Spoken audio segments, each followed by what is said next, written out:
one question. It's all agreed, all the panels have agreed that we require a huge amount of infrastructure investment, which is basic plumbing to even get our businesses right and even get innovation in. Looking at the financial structure which is required to support these huge infrastructure investment, we just don't have the plumbing.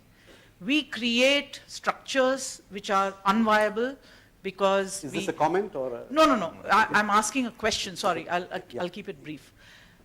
Do we have a capacity to create a 30-year bond market to fund a 30-year infrastructure deal? Otherwise, we end up taking 5-year, 7-year loans to fund a 30-year infrastructure. Can I take another question? Okay. Go ahead. The question hasn't been thought of yet. You can go ahead. Answer. Oh, sorry. On this one? Yeah. See, the answer is not really a 30-year bond market. A 30-year bond market goes hand in hand with predictability. It goes hand in hand with inflation control. It goes hand in hand with a relatively narrow band on the currency. Because if you don't have those, you're left with a 30-year instrument that could actually be very, very risky for you to hold on the other hand. You can say you can hedge it with interest rate futures, but then the interest rate futures market in turn is connected to predictability and interest rates and inflation. So unfortunately, you can't do it piecemeal. The most important thing you have to attack is inflation. And if you attack inflation and keep it stable, both by the way the government conducts itself and by the way the monetary policy conducts itself, then you can begin to have a whole series of sub-markets that can be delivered upon, including a long-range bond market. Yeah. I think actually Narayan's earlier prepared remarks on the revenue deficit is a very important reason why resources are not available for long-term projects. The last 10 years especially, the biggest claimant on private savings in India has been the government. The market borrowings of the previous government rose 9.7 times in a space of 8 years. So much so, without running an official quantitative easing policy, India's Reserve Bank was the biggest holder of government securities after commercial banks and LIC. So a lot of resources that were meant for the private sector were actually expropriated, if I may use the word, by the government. And because of that, they resorted to a typical subprime solution like in the US, that they encouraged Indian companies to go and borrow in overseas markets, which are typically shorter term loans, and you are subjected to all exchange rate uncertainty and so on and so forth. So in India, you will have availability of funds for long-term investment if the government stops being the biggest claimant on private savings, and that is the financial repression that India has to put an end to. And that will automatically open up resources for long-term projects too.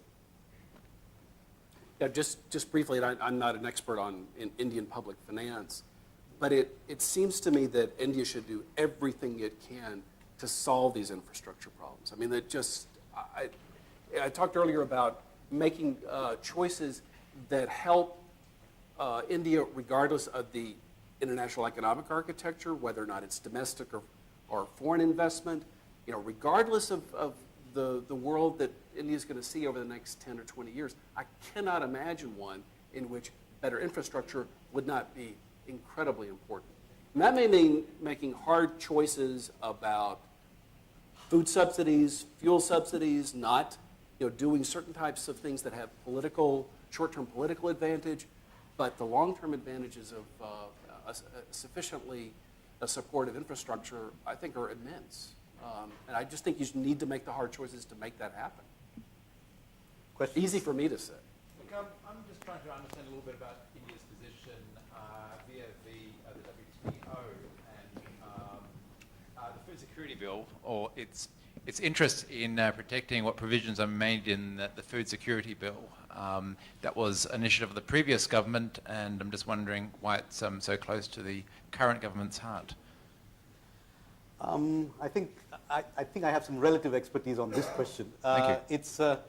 I don't think it's connected to the Food Security Bill. The Food Security Bill is something that guarantees a certain entitlement, but the method that is used to achieve the objectives of the Food Security Bill is what is at the heart of this discussion domestically. And the methodology is that you commandeer supply either through a minimum support price or in some cases through movement controls. It's sometimes illegal to move rice from Tamil Nadu to Kerala. It still is in parts of Tamil Nadu. So those kinds of policies are not necessarily tied to the food security bill. The food security bill creates an entitlement, a stronger entitlement, but it doesn't necessarily alter the methodology that's been in existence since the Essential Commodities Act in the 1950s. So that is a methodology that every party in India at the state level has used, and so I don't think it's a new methodology as far as, so I think it's impinging on the MSP, it's impinging on a series of farmer subsidies, at least it's believed to, and I think that is why the reaction. I'm not either arguing for or against it, I'm explaining why it's not necessarily. So if I could just add, the nub of the issue is the MSP, and why it was not previously the nub. Sorry, MSP is... Minimum support price, where the government declares a minimum support price for certain commodities and agrees to buy at that price. And the reason why it was not is that the trade facilitation agreement has a formulaic result on a potential MSP structure. And the gap between what India was at and that was quite wide. But in the last 5 years, that gap has closed and actually beyond closed. And that's what creates the nub of the problem. So this MSP as an issue didn't exist 3 years ago because the gap looked like this. It exists today because the gap looks like this now. And my recollection is that the basis of the prices that are used to define whether or not Yeah. India is in compliance are from the 1986 to 1988 That's period, right, that's right. which suggests there might be a need to update. I mean, every 3 or 4 decades, it's good to update things. So I think that's That's the the number. key issue. But the total subsidies that the government extends to its population on food should not exceed 10% of its value of production. The value of production is calculated at 1986-88 prices. So naturally, India, with its recent inflation in minimum support prices, will naturally run foul of the 10% rule. So, I mean, it's very reasonable to demand that the base be shifted to 2004 or 5 or 7 or 8 or whatever.